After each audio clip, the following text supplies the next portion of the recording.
Hey there. I just want to go over some issues I've been having with my 2019 Infiniti QX80. Now, we've had this vehicle for about 2 years now, and when we bought it, I read reviews about there being some issues with the battery going dead in the vehicles and so forth. But, excuse me, so I went into it knowing that that might be an issue. But reviews on everything else for it seemed pretty good, so I figured I'd just deal with it if it came up down the road. So, like I said, we had it about 2 years and never had any issues really with anything. But about 6, 8 months ago, after letting it sit for about a week because we were away, I came back to start it. It was a bit cooler weather, and it wouldn't start. So I just got out the booster box, gave it a jump, and it was good to go. Since then, I haven't had any issues. But about a month ago, I got a call from my wife because she was stranded in a parking lot and the vehicle wouldn't start. Now, leading up to that, over a few weeks leading up to that, there were different times that maybe once every 15 or 20 times we went to start it, and it wouldn't start right away. It would take two or three times before it start. So I originally thought it was the starter, so I replaced the starter right around that time, and figured everything was good. Excuse me. But like I said, she got stranded at a parking lot, so I came with the booster box and went to boost it, and it didn't do anything. The vehicle, it was trying to turn over, but it just couldn't. So then I hooked it up to my other vehicle and hooked the cables up and did the same thing, and it was like it wanted to start, but it just wouldn't. So when my vehicle doesn't start, I think of three things. Okay, first of all is the alternator. I knew it wasn't that. I knew it wasn't the starter because I just replaced the starter. So then the third thing was I was thinking it was the battery. But the battery was, I knew it was a new battery put in when we bought the vehicle, so I didn't think it'd be dead that quick. And the fact that I was trying to jump it and it wouldn't go led me to believe that it might have been something else. So I was looking online and stuff, and now the only other thing that I seen that it could have been was this module right here. Now this is called, I think it's a IPDM module, and from what I seen, it was pretty easy to replace. It's just a couple clips, and it takes about 5 minutes to take out. The problem with this is I looked up at the cost, and it's like $2,000, believe it or not. Not even for all this, just this part here. It was $2,000 with taxes in Canadian. So I was like, man, I really hope it's not that. So before I went and ordered one of those, I figured I would at least take the battery out. So I took the battery out and took it to a local place to get them to test it to see if it was dead. So they went and tested it, and they said that it seemed like it was still good. So then they charged it for me because it wasn't charged, and charged it up to the day. And then when I went back to get it, it was like 80% charge or something, they said. And then they went to test it, and then they said actually the cells were dead. So normally I'd be upset to know that the cells were dead in the battery, but this time I was actually happy because I was thinking there's still a glimmer of hope.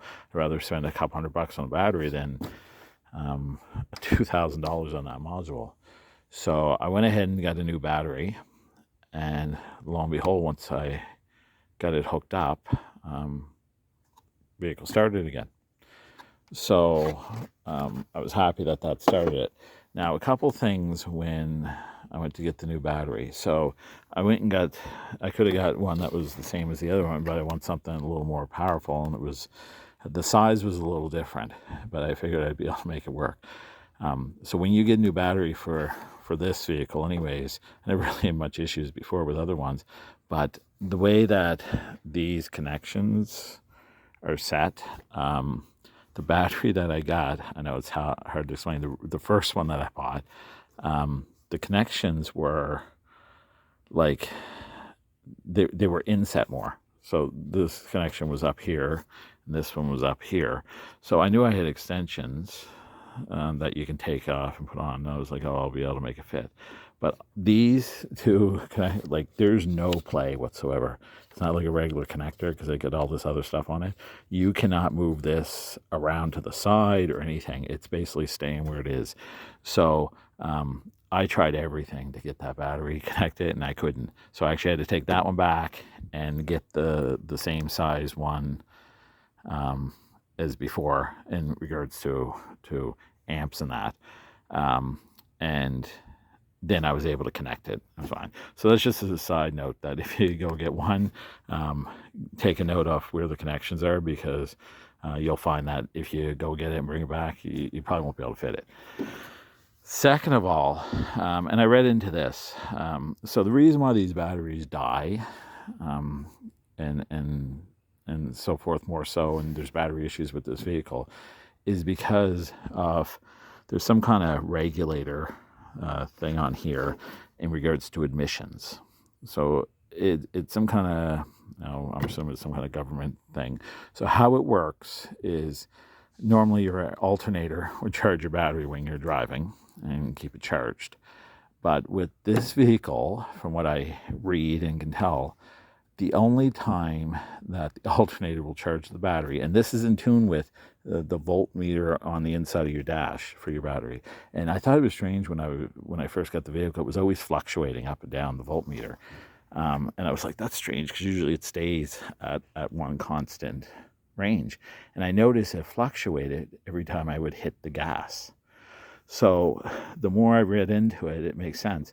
So how this vehicle is set up is when you're kind of coasting or you don't have your foot on the accelerator, that's when the alternator will kick in and charge your battery.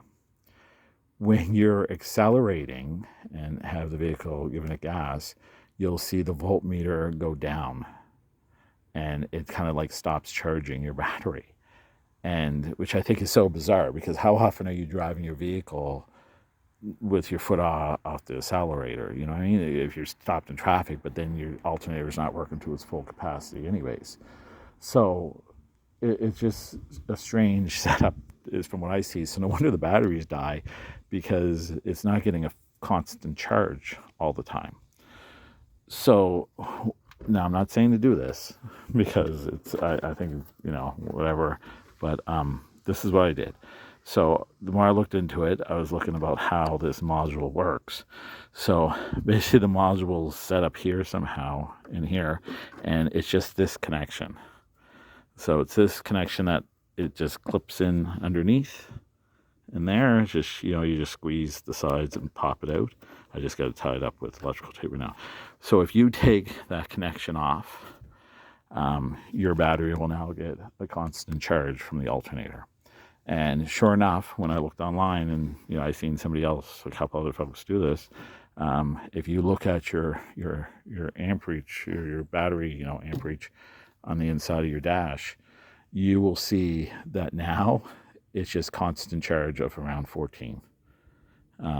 It fixed it right away. So I already can tell a difference when I'm starting the vehicle, that it's a more consistent, easier start. The battery seems like it's always charged, and I haven't had any issues, knock on wood, since then. But if anyone's just wondering, like I said, I'm not saying to do that, but that's just what I did with this one, because, I just don't want the battery to die anymore, and I just want it to have constant charge like it should be and work the way it should be. So, like I said, hopefully this video helps you out if you're having battery issues on your QX80, and hopefully it's not your module. So like I said, it's $2,000 and the battery is only $200. So, and hopefully, with this fix now, I won't have to worry about getting a battery every couple of years. It'll last a bit longer than that. Okay, thanks.